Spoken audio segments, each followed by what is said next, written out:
Welcome, everybody, to episode 5 of Elves, Rings, and Nerdy Things. I'm your host, Sean Briggs, here with my co-host, Sam. Say hi, Sam. Hi, Sean. How you doing? I'm good. We just want to remind everybody to please like and share and listen to our podcast. If you have any friends or family that are interested in fantasy or nerdy things, please send the podcast their way. It helps us and gives us personal value. You can find us on Facebook, Elves, Rings, and Nerdy Things. You can also email us, elvesringsnerdythings@gmail.com. As Sean said, please share the podcast with your friends and family. Give us a rating. Give us a subscription on whatever service you are listening. All that helps us spread the word. And thank you to listeners who have listened and then given us some feedback. We now have new microphones that will hopefully fix our audio issues. So we are slowly making adjustments to make this better as we go for you as the listener and for us behind the microphones. Spoiler disclaimer for everything we're going to talk about. It is spoiler heavy for everything Tolkien. If you haven't read the books, we're going to be talking about them. Any of the movies, Peter Jackson's trilogy, the Hobbit trilogy, the show, Rings of Power, all of it, we are going to be talking in depth. So if you haven't watched or read any of those and want to keep it a secret, you should come back to our podcast and start with episode 1. And if you haven't read the books, we highly recommend that you do so. I got a message actually from my dad who started listening. And this prompted him to, I don't know if he's watching this show, but this has prompted him to go back and start reading the books again.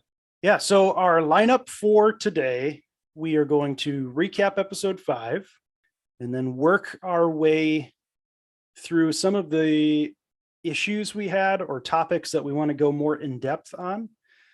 So I'm going to start with what happened in Numenor with Galadriel. We begin with Isildur wanting to join the expedition to Middle-earth to help the Southlanders. Elendil, his father, says no because he hasn't shown any commitment to Numenor or its customs. When Isildur got kicked out of the Sea Guard, he lost his chance to be in the expeditionary force. Numenorians don't want the force to go help the elves or Southlanders. There's a lot of uproar in the city about sending a military force to go help. Halbrand makes a badass sword, proving his skills as a smith.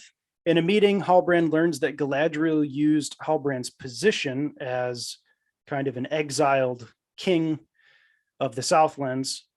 Galadriel used that position to convince Miriel and Numenor to sail to Middle-earth, angering Halbrand.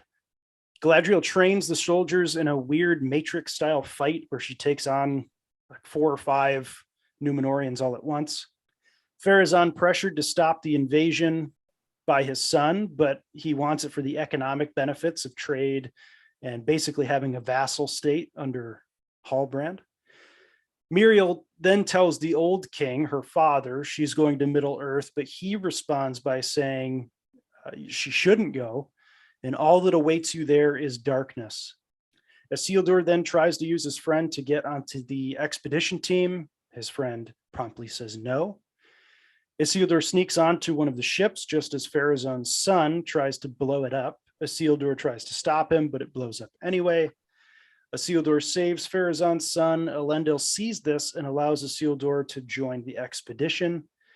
Pharazôn then says a kingdom should be led, not dragged, using the explosion as a means to potentially stop the expedition. And finally, Miriel says the expedition will continue if Halbrand joins them the next morning. And he has a change of heart and decides that he is going to reclaim his throne and sail with the Numenorian fleet to Middle-earth. Sam, what happened with Elrond and Durin? Well, the first scene that we get is a dinner, and as they are beginning to toast, Gil-galad, the High King of the Elves, interrupts the festivities and inquires about the recent expansion of Khazad-dûm. To this, Prince Durin retorts, saying that Linden is sending its soldiers away and expanding its cities, and there's kind of this back and forth. That tension is diffused, but then Durin talks about how the table, which is made of stone, that stone is used in dwarven monuments and tombs. He asks, where did the elves get it? Implying maybe that it was taken from a dwarven tomb or monument, which then prompts Gil-galad to promise to give him the table when Durin leaves. After dinner, Elrond and Gil-galad have a tense conversation about Elrond's relationship with Durin and his activities in Khazad-dûm. During this conversation, Gil-galad prompts Elrond to recount the myth, the roots of the Hithalgir, which is the elven word for the Misty Mountains. Elrond recounts this tale. It is about an elf who fights a Balrog. They are fighting over a tree, and the fight takes place at the top of one of the Misty Mountains. According to this myth, which Elrond calls apocryphal, there is a Silmaril hidden within the tree. During the course of the fight, each of these combatants put their energy into the tree, and then it is hit by lightning, which sends energy, sends power through its roots and then into the mountain, spreading throughout the mountain down to the very base of it. Then this is a transition to discuss how the light of the Eldar is fading. Gil-galad shows Elrond the rotting tree and explains that this is a physical manifestation of the fading that the elves have. And the only solution to stop this fading is to bathe the elves in the light of the Silmarils again, or to leave for Valinor. And if they were to leave, this would open Middle-earth to, as he calls it, the armies of darkness. Gil-galad suspects the dwarves have discovered this mythical ore, which contains the light of the Silmarils, which the elves would use to preserve themselves. We then learn that Elrond has given the mithril that Prince Durin gave him to Celebrimbor, who knew about the decay, the fading of the elves, but did not tell Elrond. Celebrimbor says that he has tested it, and it is the only way to save the elves. Elrond then explains that he swore an oath and that he cannot reveal the secrets that Durin entrusted him with. Celebrimbor cites the experience of Eärendil, who was Elrond's father, who during the First Age left his family to go seek the Valar, the help of the Valar in overcoming Morgoth. This seemingly convinces Elrond to ask Durin for assistance, which he does as Durin and his new table were leaving Linden. Elrond confesses, as he puts it, his ulterior motives, even though he was not aware of them at the time. He explains the situation of the elves fading, and then Durin agrees to help, although it will require convincing Durin's father, King Durin, to reopen the mithril mining. Sean, that is our Elrond, Durin, Linden plotline. And now to arguably the best plotline in the whole series, we have Tir-Harad and Mordor. We begin with Adar, which is Elvish for father, burning an orc's arm in the sunlight. And he says, I wish orcs could feel the sun like him. Then we cut to Bronwyn telling the humans that they can stay and fight or join evil, basically say that they're giving their fealty to Adar and they can survive. Many decide to leave and join the evil forces outside of the tower. Waldreg, the shirtless innkeeper, is one of those, and he brings his group to the orcs. They bow down and begin to swear fealty. At this point, Odar says that oaths must be bound in blood. They give Waldreg a knife and then basically tells him to kill Theo's friend as like a sacrifice to his service.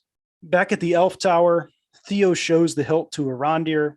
Arondir says he's seen it before, and then brings the rest of the humans to a set of carvings within the tower that show the same hilt. Arondir then calls it a key that the orcs and Adar are looking for.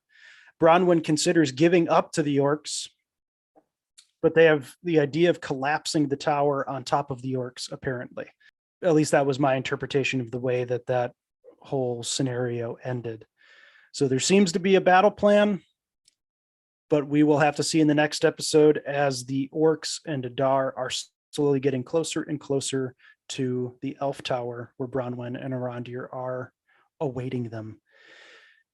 Sam, the last plot line we have in this are the Harfoots, and I know you love them so much. That's why I decided to leave it to you. So go ahead. I was going to say, you saved the best for last, the Harfoots. So we begin with them.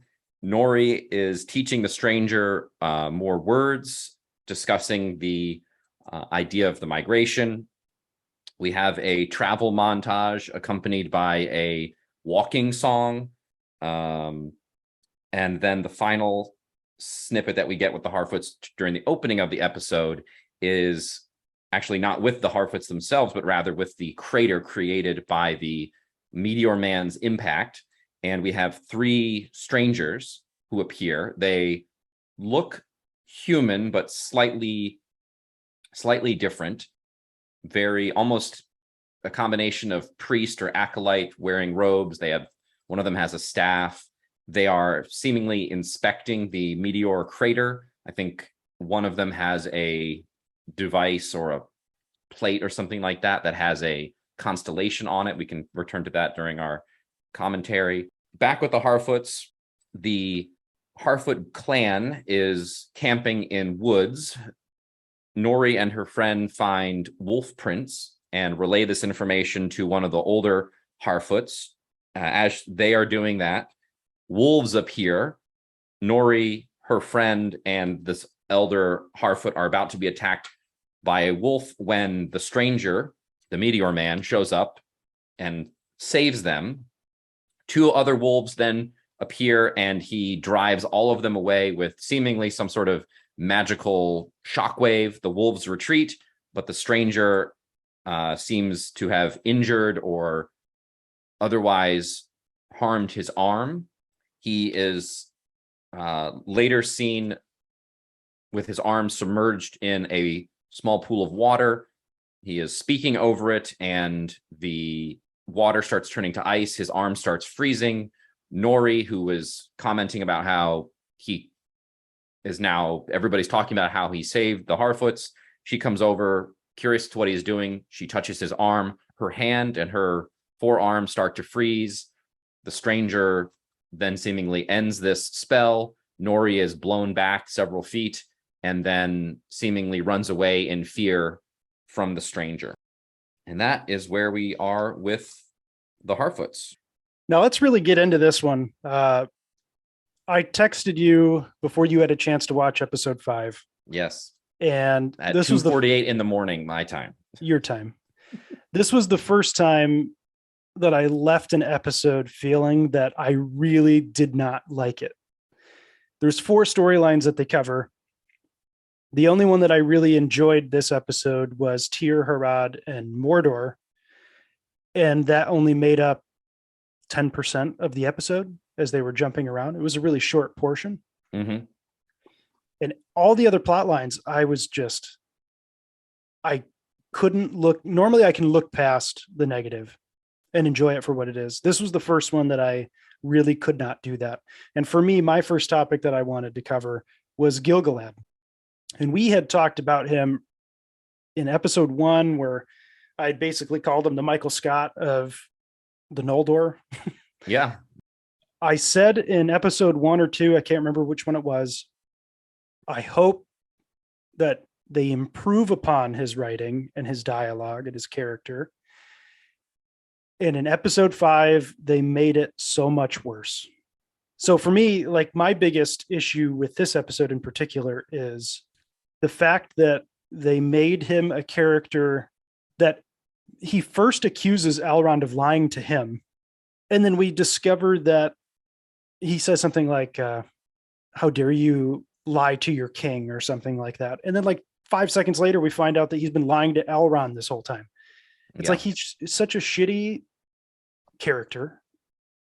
he's supposed to be one of the most wise and like honorable characters, one of the last high kings of the Noldor, and they're belittling him to this liar and manipulator and just everything that he shouldn't be in the books. And I don't know, that's really, it could be a really short topic that we talk about with him just because I wanted to vent about the Gil-galad character. But if you have anything else you want to add, I've basically said my piece on the poor writing for him.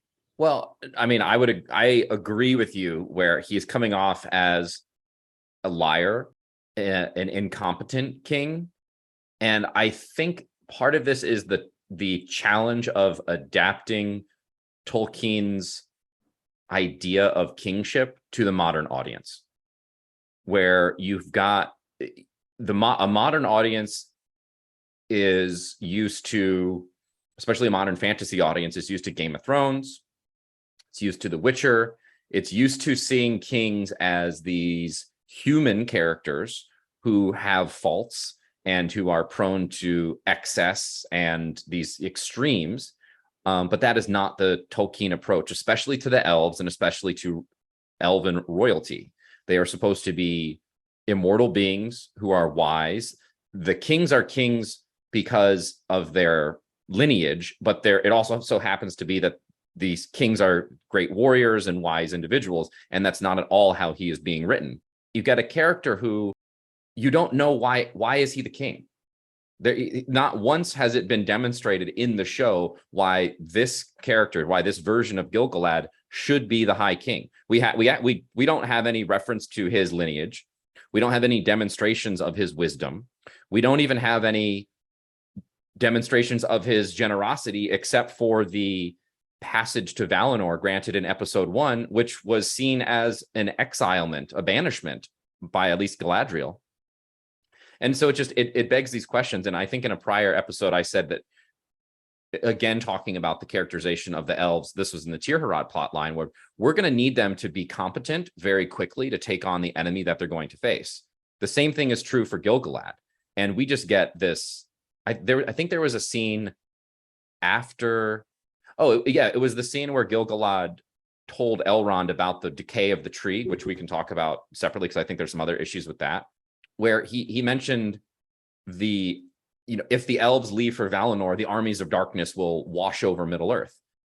So then why did you send away your elite warriors? And why did you send away the commander of your northern army? And they later in a different scene, we get Galadriel explaining the mutiny and her being sent away on the boat as they couldn't distinguish me from the evil that we were fighting.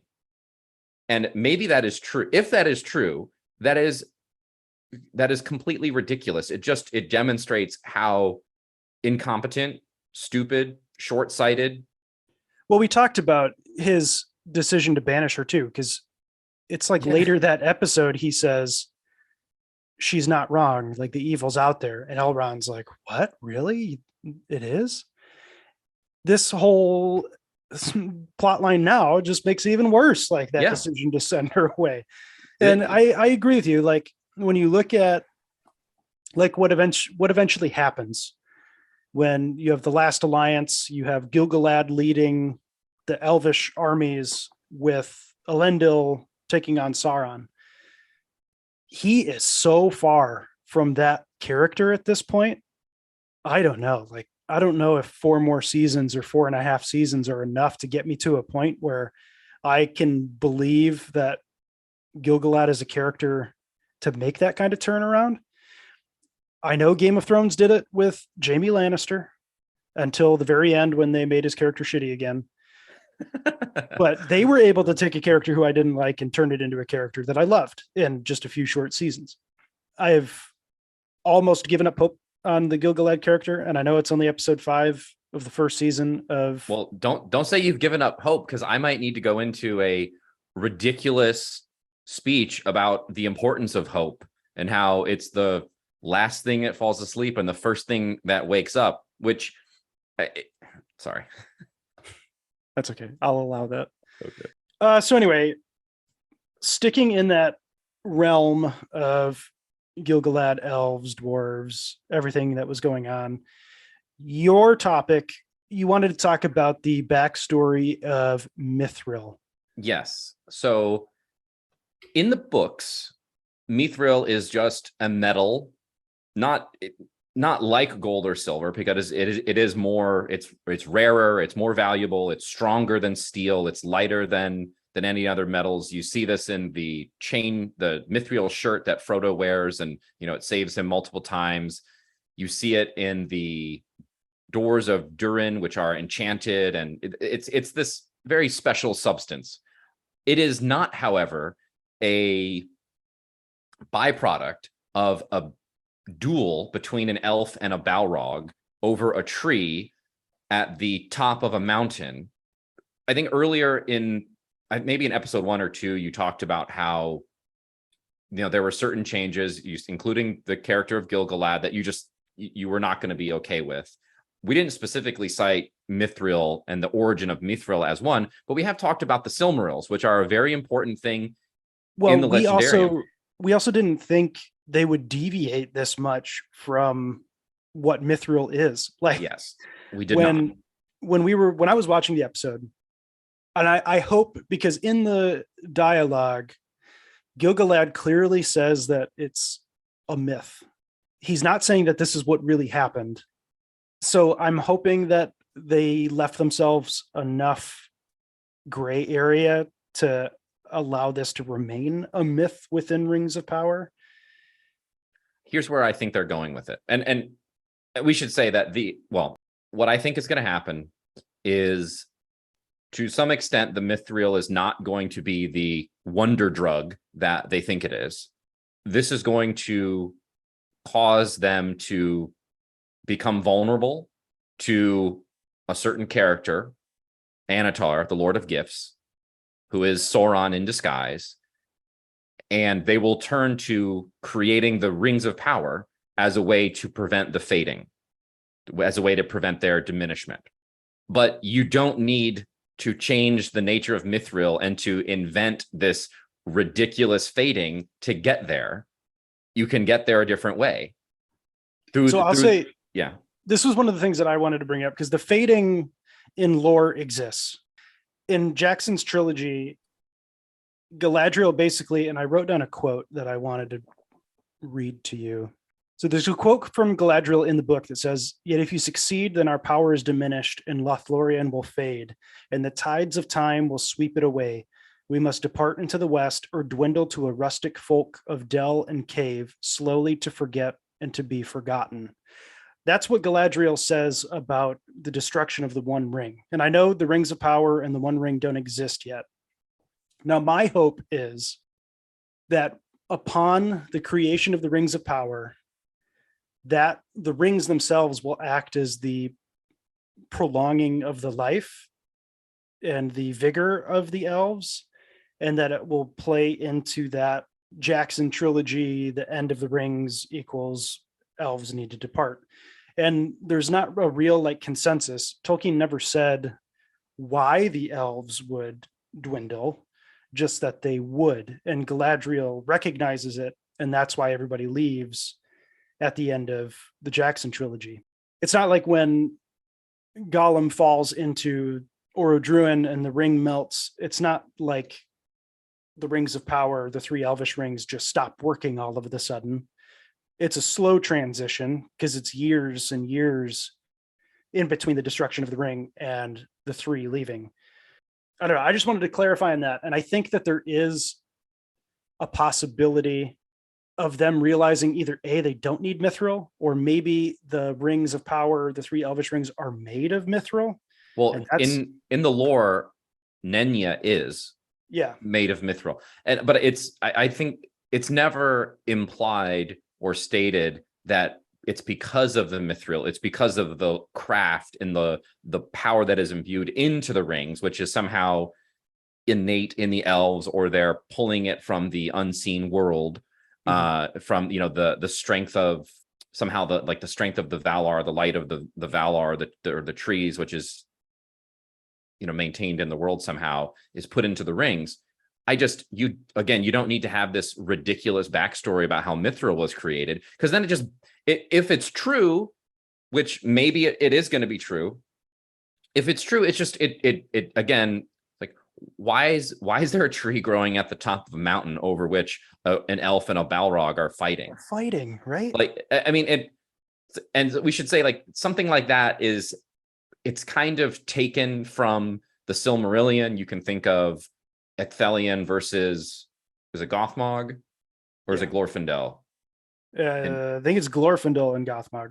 Well, okay, I think both Glorfindel fights Gothmog and then Ecthelion fights another Balrog during the fall of Gondolin in the Silmarillion and in the other tales from the First Age. And so it's kind of taking that imagery and putting it at the top of a mountain, which is again reminding us of the fight between Gandalf and the Balrog in the Lord of the Rings. And then we get some.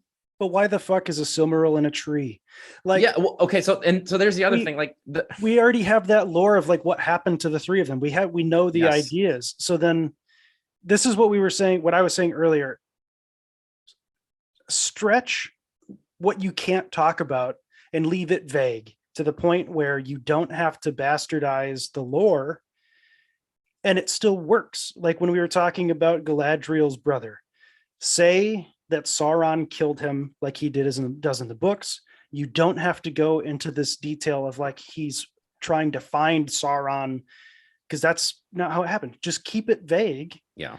And I don't know, like the moment he started recapping the story and he was like, oh yeah, there was a Silmaril in a tree. And I was like, why the fuck would the Valar put a Silmaril in a tree? Well, on top of a mountain range? Like, again, top of a mountain range, which at the time that the Silmarils were in the world, that mountain range was nowhere near the action in the First Age. All of the First Age was by the Blue activity Mountains, right, was in Beleriand, which then fell into the ocean. So for listeners who have not read the Silmarillion, the Silmarils are 3 gems that contain the light of the trees of Valinor before they were destroyed. They are the object that leads to all of the action and drama in the Silmarillion, the battle between Morgoth and the elves. At the end of those battles, there are the 3 Silmarils. One is in the sky, which is the Star of Erendil, who's Elrond's father. Dad. Yeah. Which, if they keep talking about Erendil, are they going to mention how? Oh, by the way, his boat was made with mithril. So are they going to give us more Erendil lore and talk about how there's a Silmaril and mithril in the sky already, and that's where one of them is? The other one was thrown. There were 2 other ones. One was thrown into the ocean by one of Feanor's sons, if I'm correct. I can't remember which.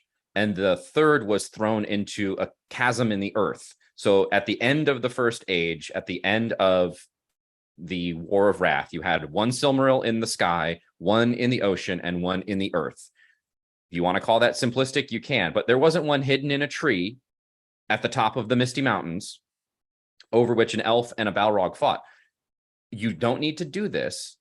J.R.R. Tolkien was really deliberate about creating this backstory, and his literary executor, Christopher Tolkien, was really deliberate about keeping these notes, all of his notes and all of his stories, as consistent as possible. You can just rely on that. When necessary, touch on it. But every time you veer off from the lore, you risk angering lore fans such as us. You make things confusing for some people. And then you open yourself up to all these inconsistencies. You have the deep consistency that already exists in the Legendarium. Use that as a jumping off point. Don't reinvent things which are just going to beggar belief down the road. If the Silmarils are so important, why isn't there an elf expedition to go find that tree and just get the Silmaril? Why do you need to have this whole hackneyed plot to get mithril out of the ground, convince the dwarves, deceive the dwarves? Well, if there's a Silmaril, just go climb the mountain and chop the tree down. You know, they don't care. So that was the other thing about trees. Like, can we please? I get that trees are important. Like, enough already. Enough already with the tree stuff. We get a tree in every episode. Okay, well, good conversation on that one. There was just a lot of venting, but I think it's important to vent sometimes. Don't you like having to vent after watching a show that is based on the things that you really like? Yeah, and again, listeners, all 10 of you, this whole idea of this podcast was just so Sam and I could vent to each other and get things off our collective chests. Well, we do also want to compliment the show where it's worthy of compliment, and there are areas where that is the case. But it's a I don't know if I use this metaphor on the last episode, but Rings of Power so far is like a really well decorated cake, and then as soon as you bite into it, the frosting tastes a little weird, and then you get like a hair in the middle of it. So you have this. It looks really good. You bite into it, and then there's this like weird aftertaste, and then you're pulling somebody's pubes out of your mouth, and it's very a great metaphor. But I don't feel that way all the time, and that's the frustrating thing. That's why I'm angry in this one, because the first four there were so many redeeming qualities about the episodes and storylines that this is the first one where I've left feeling like the internet trolls that hate Rings of Power. It was the first time that I really got frustrated with the show. But we'll move on. I just want to note my dog Noodle is sleeping on the desk while we're recording, and I'll post a picture to the Facebook group so everybody can see it, but it's fucking adorable right now. And she's dreaming and just started kicking her legs. So I'm a little distracted. But my next storyline, Sam, or plot line that I wanted to talk about, Tir Harad and Adar being the best storyline of the series. I mean, I already mentioned the show. I think this was the best storyline in episode 5. But in general, what we're seeing out of Tir Harad and Adar and Arondir and Bronwyn, even Waldreg a little bit, that's the one I'm most invested in at this point. The relationship between Adar and the orcs is really interesting. We had a scene in this episode where Waldreg basically says, I swear fealty to you, Sauron. And Adar like looks at him like really pissed off. And then Waldreg goes, okay, well, whoever you are, I'll swear fealty to you. Basically, yeah. So that scene that I mentioned in the recap where he gives Waldreg a knife and says, kill Theo's friend. That's how you need a blood oath to swear fealty to me. Like, that's the dark shit that I'm really liking. And I thought that was a very good way for the showrunners in the episode to detail what the relationship between Morgoth and the men in the First Age is like. Yep. Where Waldreg has that line, right? Say what you will about our ancestors, but they lived. It's like exactly. Yeah, they lived. Good motivation. And they'll do horrible people want to things. live. Yeah. Yeah. Just like, what are you willing to do to survive? And they make it open-ended if Waldreg actually kills this kid or not, but they show him at the very end before they cut the kids like screaming and saying Waldreg no and asking for mercy. So I think they're trying to get you to assume that he does end up basically sacrificing this kid. But I don't know, like that was some eerie shit that I was getting really into. And I think it's the best storyline. That's the one where we leave it and I go, oh, I want to know what happens next. Yes. And this segues to my point on the Tir Harad storyline, which is we don't get enough time there. It is good. I agree with you. I think it's the one where I want to see more. The places where it falls short, I think, are often the consequence of not spending enough time there. So the kind of unexplained questions around, how were Adar and the orcs able to do this, creating this tunnel, digging that trench, infiltrating all of these villages without the elves who are supposed to be patrolling around, monitoring the area without them knowing anything. We get a change in Bronwyn as soon as she learns about the hilt, and she's ready to go surrender, right? And that happened very quickly. Bronwyn is, seemingly in charge of this whole group somewhat. And there's a little bit of tension there with Waldreg, but I could spend more time here caring more about these characters. Like I know Bronwyn, I know Theo, I know Arondir. Those are the only people that are the named people that I care about at this tower. We've heard Waldreg's name. I know only because I watch with closed captions and subtitles is that the kid's name is Rowan. We don't know anybody else. I would like to know more about them. So I feel more invested in their outcome. Because at this point, I kind of just feel like, oh, Arondir has plot armor because the orcs didn't kill him. He was given back his weapons inexplicably. This is kind of I'll call it a plot hole, although I don't know if it technically is one from the last episode where he was released after agreeing to deliver a message and then seemingly was then pursued with ill intent by the orcs. The other issue I get now is with Arondir's stoicism. Like he's talking about how there's a way, there's got to be a way. There may be a way, but can we get? I think from a practical standpoint, would an elf who is 1,000 years old, who's been in this area for 80 years, would he see what he's up against and have this same attitude of there's got to be a way, or would he try to escape? If it's the hilt that they want, get the hilt as far away from there as possible, right? I don't know, maybe I'm being a little too critical on that point, but if we had more time with them, we could answer some of these questions which are not asked but begged because of things that we don't see. Moving on to my last topic, at least, I wanted to talk more about Meteor Man and who is Sauron. That is the continuing question that's on everybody's mind going into episode 5. For me, we had a few more instances of him reacting in an evil way. Sam, in your recap, you talked about his arm being burned from the magic that he did. Shoo away those weird pig-looking wolves. Can we take 2 seconds and I hate the design for those. I know they call them wolves, but they definitely look like pigs.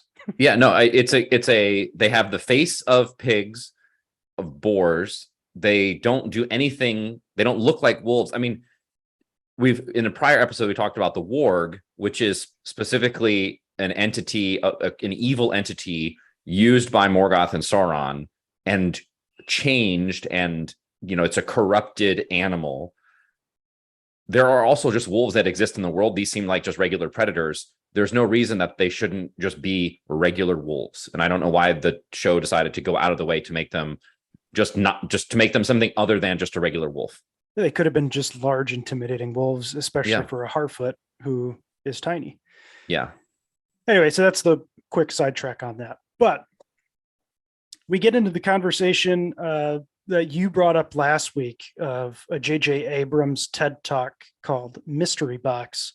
And just as a brief overview, it's basically keeping information from the fans, build suspense, and it's like a way for filmmakers to basically use the audience's imagination in the filmmaker's favor. And I know that's a very loose description of what it's like. So Sam, if you want to talk more about the mystery box writing and some of the issues you may have with using it in this series. Yeah. So the identity of Sauron, the identity of the Meteor Man, the identity of Adar, who Halbrand really is, some of the stuff with the dwarves. There are all of the actual importance of the hilt. There are all of these mysteries that are infused in each of the plot lines of the show. If you look at a lot of the reactions to the show, it's speculation about Halbrand and the Stranger. We've done that ourselves on this show. And I think it is undermining the fantasy aspect of the show. If you look at the Lord of the Rings films, there are no mysteries about the identity of individuals, about the importance of certain objects, about what the enemy is up to. We get scenes with Sauron. We get narration. We get all of these explanations for things that are happening. And the drama of the story is our heroes overcoming the obstacles in front of them to accomplish the goal. And it is heightened by the music and the visuals and the dialogue, and all of those things kind of draw you into the story. And that's not to say it doesn't have these dark moments of horror or humor, but those are peppered in, and they kind of they They're there for the audience to enjoy, and then you get back to this high fantasy adventure film. The show is we don't get the same type of fantasy experience because we don't know in many cases what the stakes are. We don't know what these characters really want. We don't have an idea of the consequences or the motivations because we have all of these mysteries. It's very dangerous to use this methodology in a show where ultimately you have to at some point open that mystery box. And if what is inside is disappointing, which unfortunately often in this type of storytelling, it is disappointing, it's a huge letdown to the audience, and it diminishes the effect of anything else that you're trying to do. And I'm just really concerned that we are going to be faced with some of these same mystery box letdowns at the end of the season or throughout the series. And it doesn't even have to be a mystery box necessarily for this fan base. When they announced what Celebrimbor looked like, fans were all in a huff about, oh, he doesn't look young. Celebrimbor is supposed to be like this young looking elf. But the problem with Sauron in particular, in the Silmarillion, he appears as he basically looks like an elf, like one of the fairest elves to have ever lived. When he comes as Anatar, the gift giver, I don't think there is a rendition of Sauron in his fair form that is not going to make the fan base angry. So the longer you delay what he looks like, and the more you allow fans in their imaginations to speculate as to what he looks like, the more they're going to be let down when they actually see it. At least that's how I'm viewing how this process is going to all unfold. Well, so the identity of Sauron is an interesting point, because in prior podcasts I said, counter to what's out there and a lot of other speculation regarding the show, I said that I don't think Halbrand is Sauron. I think Halbrand is going to be a Nazgul, if he is going to eventually turn into a character that is in the Legendarium, a character that maybe we've seen before. That was based on very particularly the lore, the Legendarium version of Galadriel, who was always very discerning of individuals' motivations, identities, and in the past, or in her history, she had noticed Sauron in his guise of Anatar, the giver of gifts, and voiced that and prevented him from infiltrating Lindon, despite Gil-galad and Elrond both not seeing, or excuse, maybe I'm conflating a few things there. Either way, he was not allowed in Lindon because Galadriel, in part because Galadriel could notice that he was Sauron. If the show version of if Halbrand turns out to be the show's version of Sauron, and she's been hanging out with him, hanging out with him this whole time, and she gives him and she is doing all of these things to propel him along this journey, whether it will turn out that she has absolutely zero qualities other than being a swordsman, because she can't lead people. We've seen that with the mutiny. She's not wise. She's a hothead. She's not wise. There's no counsel that she has given that really resonates with anything. The decision to invade Middle Earth was made not because of her skills, but because of the tree losing its petals. And now she lost the ability to notice the most evil entity in the world, despite it being 4 feet away from her. That was what I said. That's why I said Halbrand is not Sauron. I will say, however, I would not be surprised if it turns out Halbrand is Sauron, because I think that would be one of those mystery box payoffs that, it was, the writers thinking, it was right in front of the audience's face this entire time. And, there are all these clues and you didn't think it would be Sauron, but it is.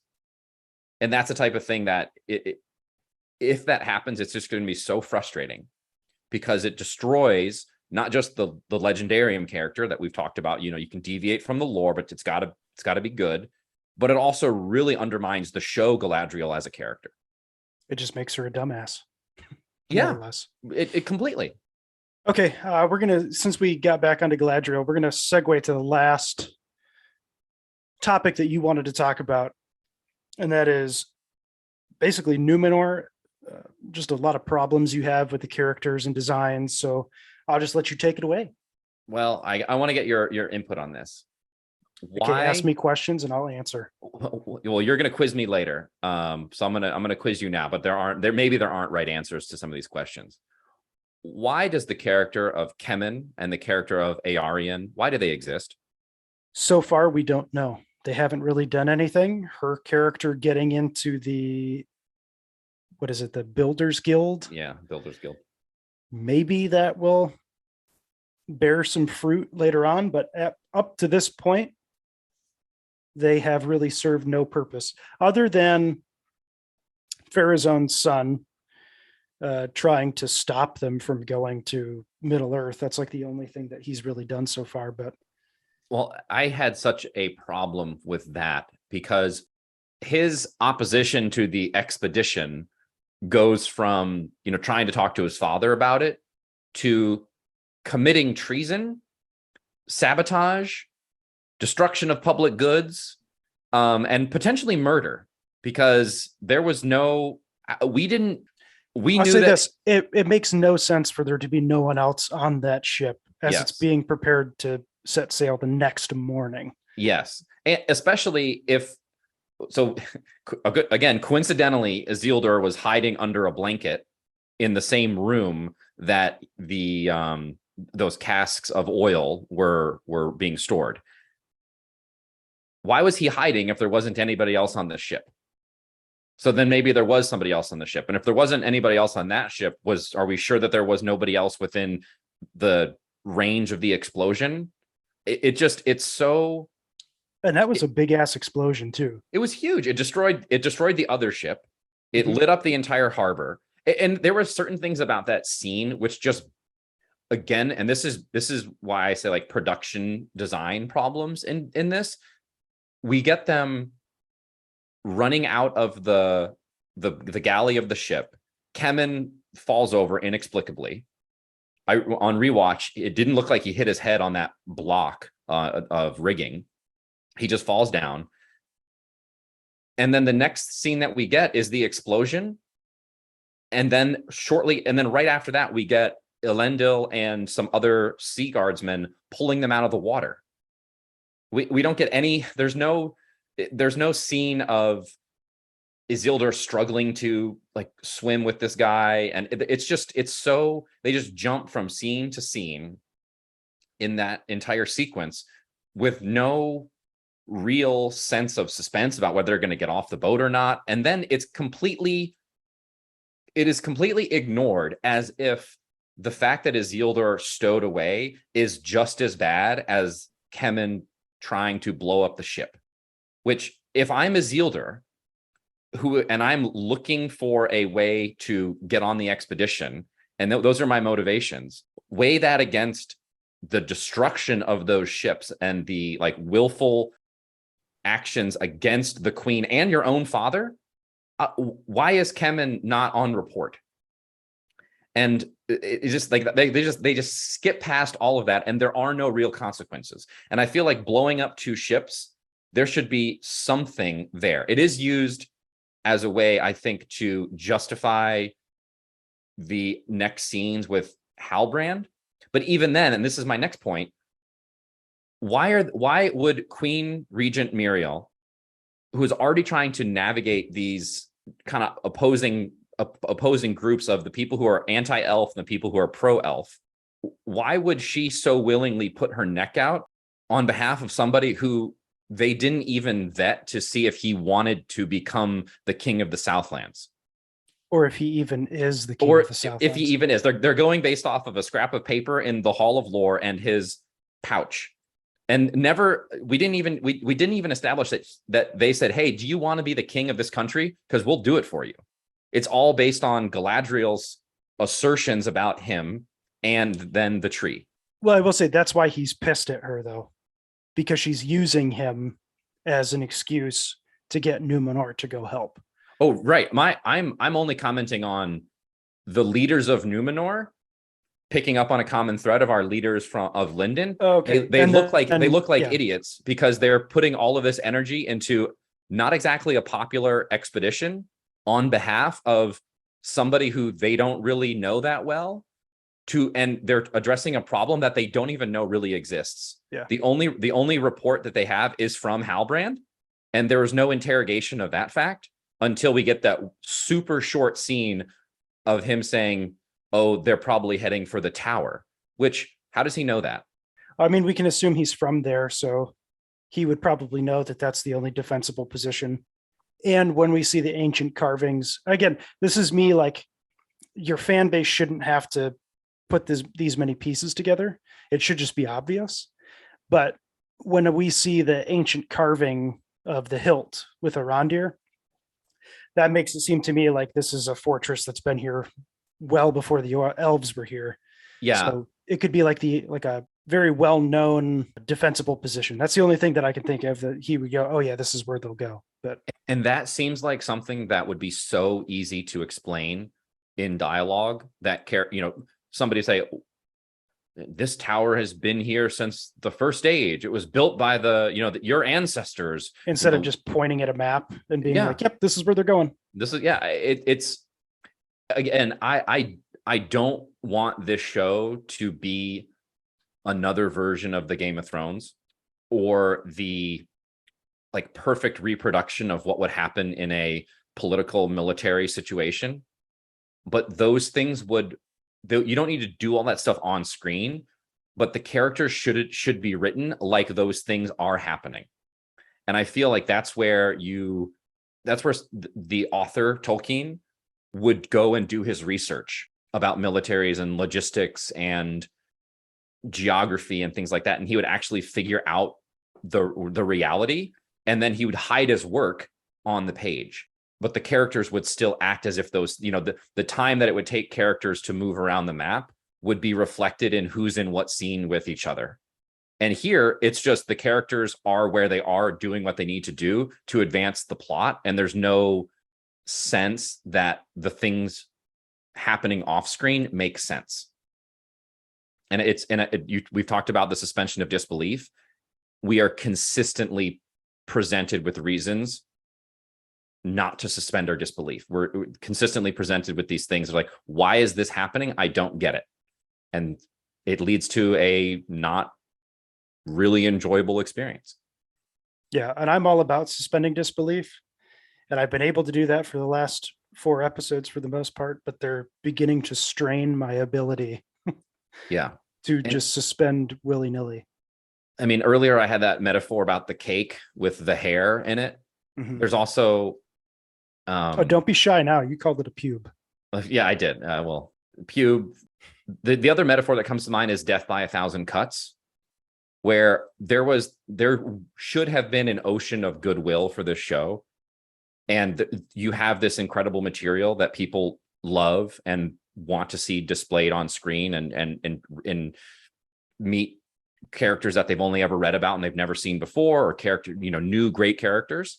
And I think what I'm feeling is we're getting this death by 1,000 cuts where, it's the accents of the Harfoots, it's the goofy dialogue, it's the character motivations that don't make a ton of sense, it's the deviations from the lore for no real apparent reason. And then little things too, like production designs. They spent $1 billion on the show, give or take, right? Give or take $250 million. Why didn't they build 1 or 2 more sets of Numenor? Because we get these incredible landscape shots showing how gigantic this city is. And then everything seems to take place on the same scenes. You've got the same blacksmith set is where also the soldiers are practicing their swordsmanship. You're telling me you couldn't get like a sand pit where you've got, some people doing training in the background. And then so it looks like a place where this army, which apparently was created overnight with a bunch of volunteers off the street. You're telling me that we have the only place they can practice is right next to the blacksmith where they're making the swords. And on a city street. On a city street where presumably people are trying to go about their business.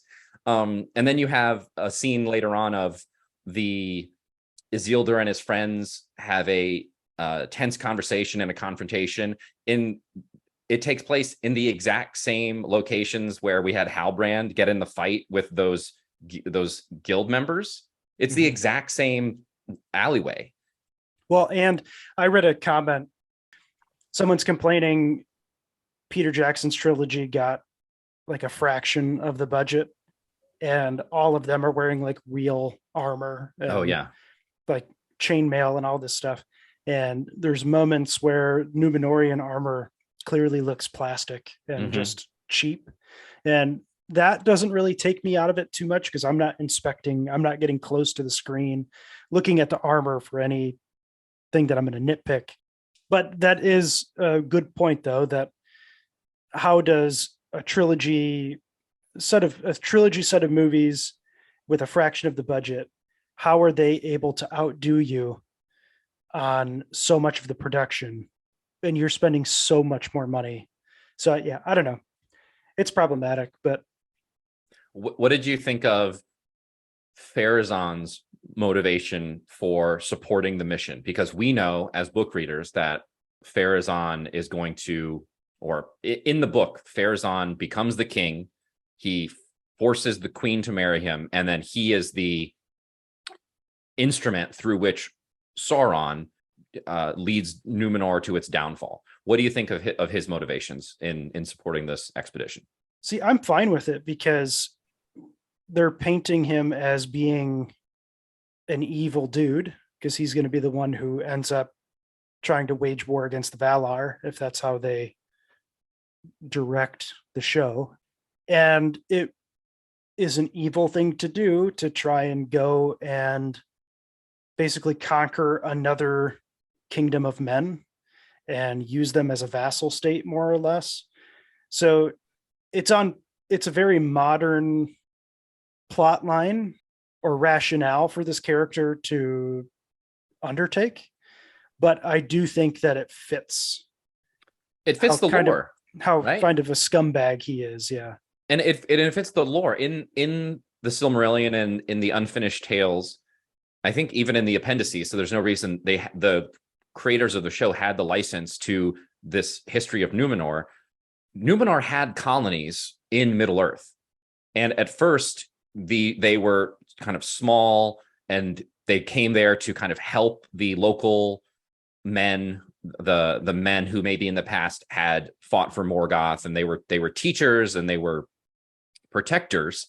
And then slowly over time they turned into occupiers and tyrants, and then eventually they were extracting wealth and tribute, and I think even taking slaves from Middle Earth to Numenor and sacrificing them to Morgoth in the ultimate downfall. I forgot about the human sacrifice, but that's upcoming. It's stay tuned for human sacrifice.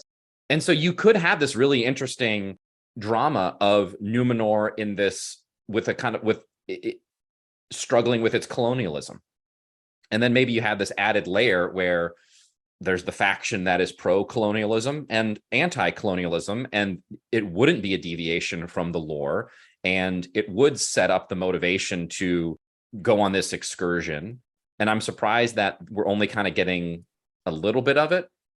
It's still early on. I thought Farazan, his comment of, when this is all over, the elves will be taking orders from us. I was like, where's that coming from? We've still only ever had one elf interact with any of Numenor. It's not established that there are any elves in Tir Harad where everybody is going. So it's like they're manufacturing the conflict between the elves and the Numenorians when there are other conflicts that make more sense based on what the show's given us. Okay, well, that rounds out all of our topics that we wanted to cover more in depth from episode 5.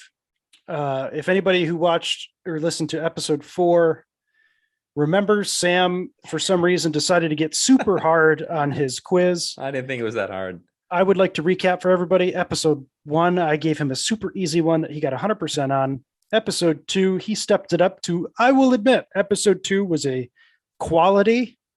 There were a couple that were hard. I got like 7 out of 10 right. So as it should be, a couple softballs, a couple hard ones.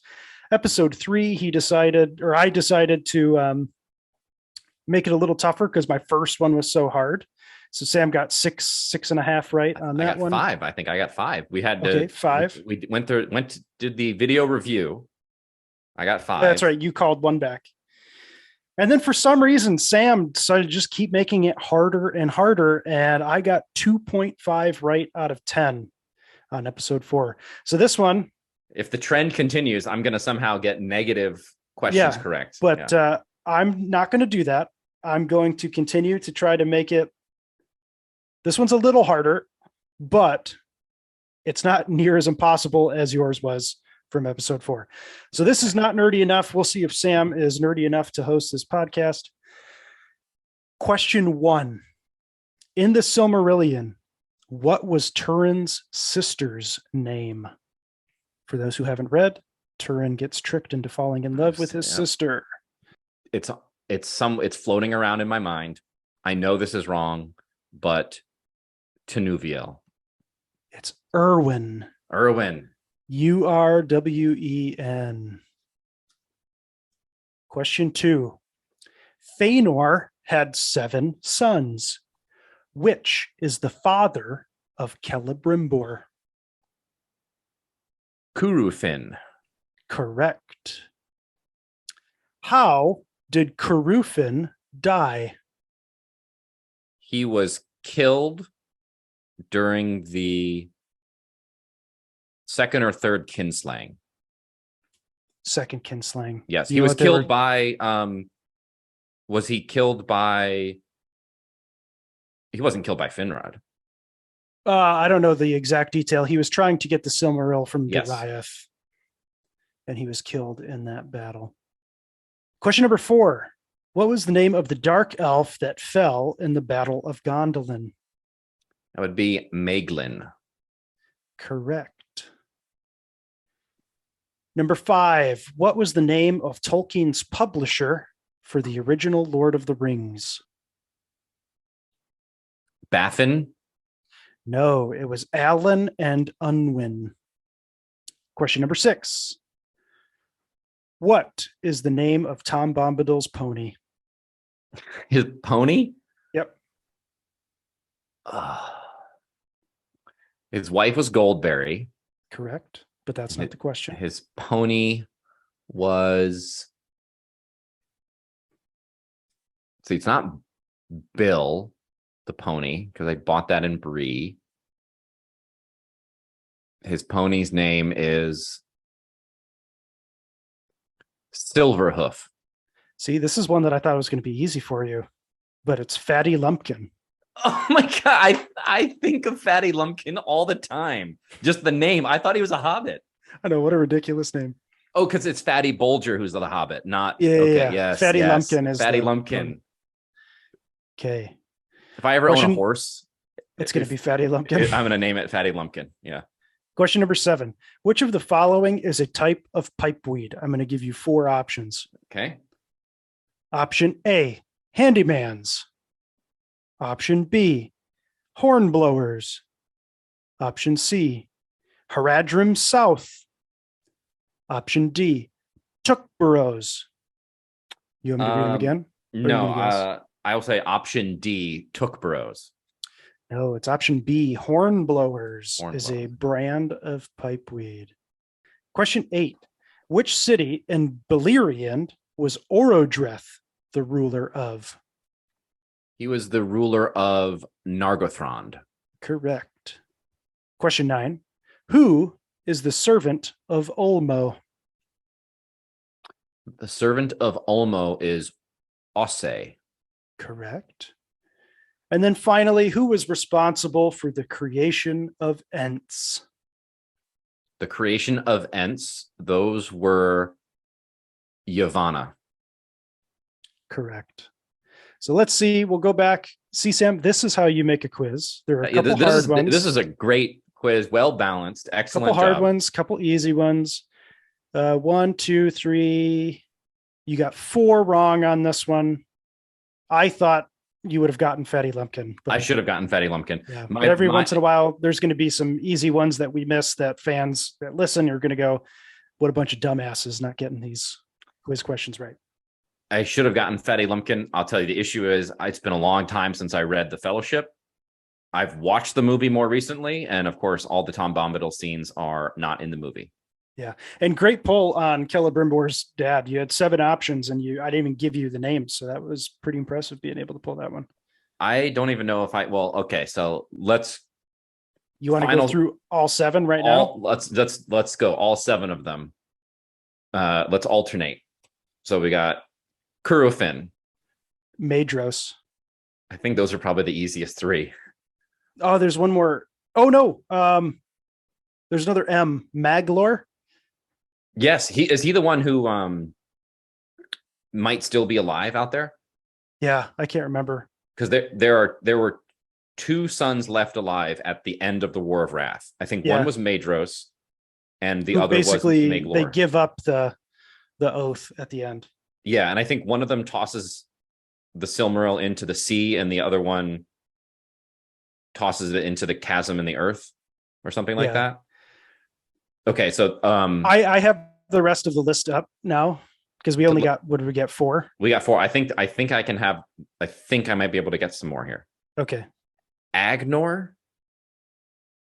Well, Eagnor or something like that. Aegnor. No. I'll just tell you the last 3. Okay. So we got the 4. We got Maedhros, Maglor, Celegorm, and Kurufin. The last 3 were Caranthir, Amrod, and Amras. Amras. Okay. Weren't they twins? Amrod and Amras or something like that? I think so. Yeah. I can't remember. I was thinking of Aegnor is very close to one of the other brothers of Galadriel who died early in the First Age. But yes, Celebrimbor talking about the Silmarils in episode 4 and Feanor's hammer. That's his grandfather's hammer. Yeah. So that's even more lore and stuff that the show doesn't go into, that just knowing facts about the series can. And it is going. I mean, the thing is, canonically, and maybe there are still listeners who are listening to this, but canonically, Kurufin was kind of distanced himself from the other sons of Feanor, because Feanor and his sons did some pretty bad things in their pursuit of the Silmarils, including multiple occasions where they attacked and killed other elves, including the parents of Elrond and some of his family members. And while to the point where Elrond and Elros were raised by the sons of Feanor, who took pity on them because they had been orphaned, because his dad and mom, the mother and father of Elros and Elrond, both fled this attack. Well, and they were more or less kidnapped at the same time. Yes.